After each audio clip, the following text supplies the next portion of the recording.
It's Tuesday in Tryon, North Carolina, and I've probably overdone it again today, working outside on the sidewalk and the lights in the new garden, and hurt pretty much everywhere you can hurt. I didn't used to feel it when I was younger, but I can feel it now when I'm older.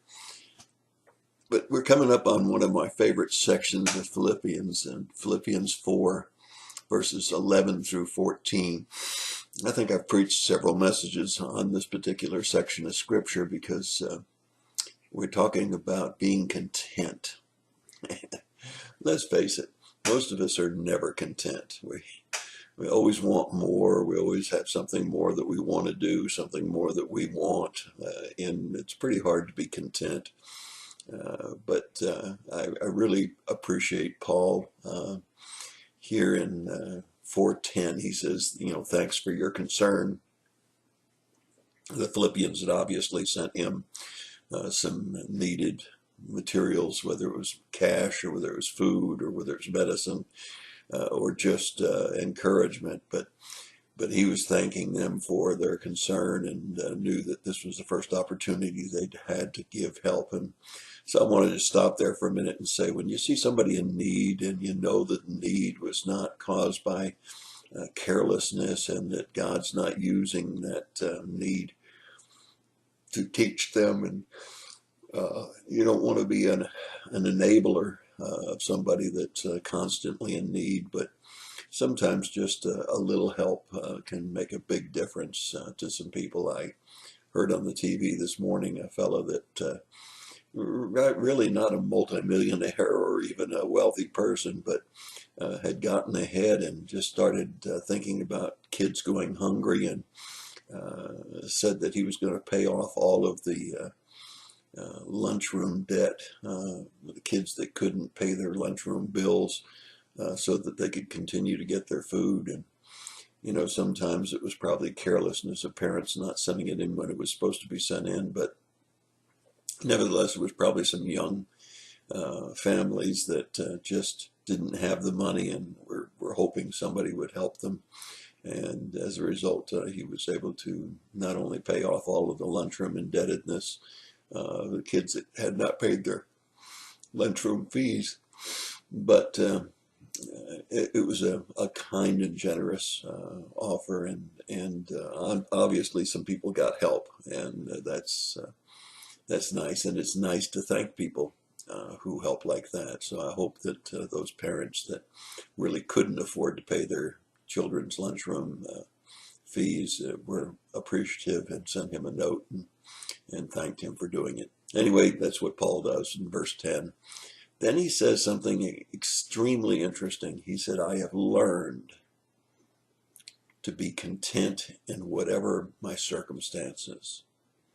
Now, that tells me right away that that's not something that comes natural. It's something that's learned.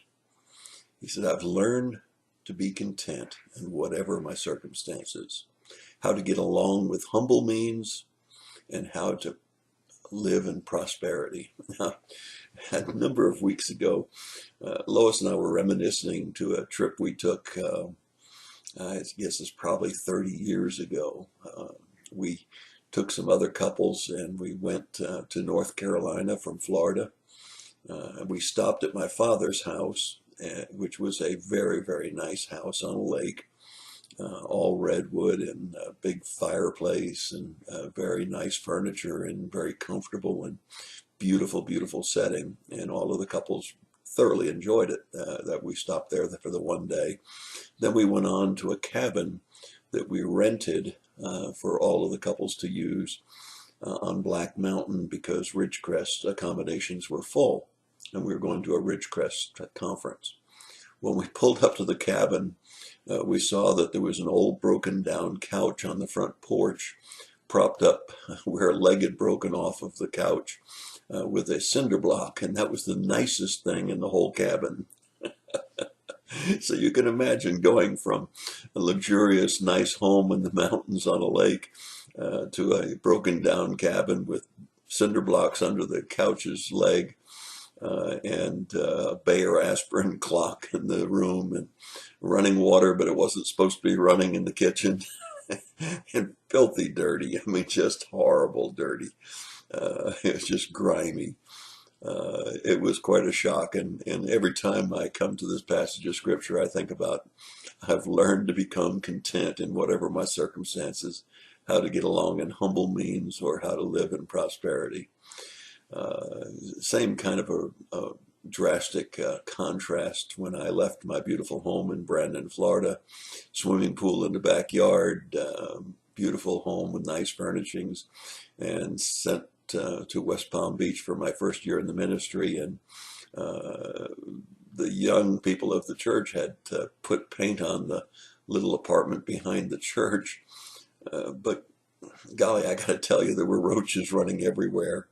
The apartment was no bigger than a single room, bed, bath, and kitchen, and in an area where there was muggings and murders on a regular basis. And it was quite a contrast. And I really can relate to Paul saying, I've learned to be content in whatever my circumstances, whether it's in humble means or whether it's in prosperity, in any and every circumstance. The secret of being filled or going hungry, well, I never did go hungry, but having an abundance or suffering need. It's a good thing. It's a good thing when we have that contrast to remember that not everybody lives as most of us Americans live. Traveling my business career in Taiwan and Portugal, traveling in other countries where they have so little and they live that way all the time. Well, Paul reveals his secret of being content in every circumstance. In verse 13, he says, I can do all things through him who strengthens me. That was the key. When we got to Ridgecrest and we got to the broken down cabin, we had a prayer meeting. We got out buckles of Lysol and set out to clean up the cabin and to make it as livable as we possibly could. And we had a wonderful conference. The cabin was adequate. It was not luxurious and it wasn't real nice, but it was adequate. And I can tell you that that little apartment behind the church in West Palm Beach, I put a frying pan in the door at the top of the crack of the door so that if somebody forced the door open, the frying pan would fall and make a racket and wake me up so I could defend myself. Jalousies could easily be slipped out of the door that got access into my little apartment, and sprayed a lot of bug spray around to kill the roaches. But you know what?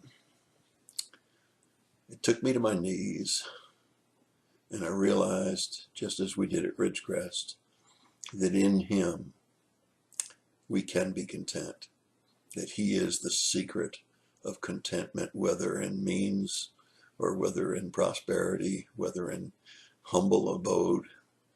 He can make us content because he can do in our lives where we can do all things through him who strengthens us. And then Paul finally closes out in verse 14 by saying, you have done well to share with me in my affliction. So don't forget to thank people that have helped you during times of need, during times of hurt. Maybe it was never devastation of doing without food or doing without a shelter over your head, but perhaps somebody helped you at a time when it was really needful. Don't forget to thank them. Paul did that with the Philippians, but he learned the secret. The secret is in Jesus Christ. He is the one that will strengthen us and make us content in whatever our circumstances. And that's your thought for the day. God bless you and have a great day.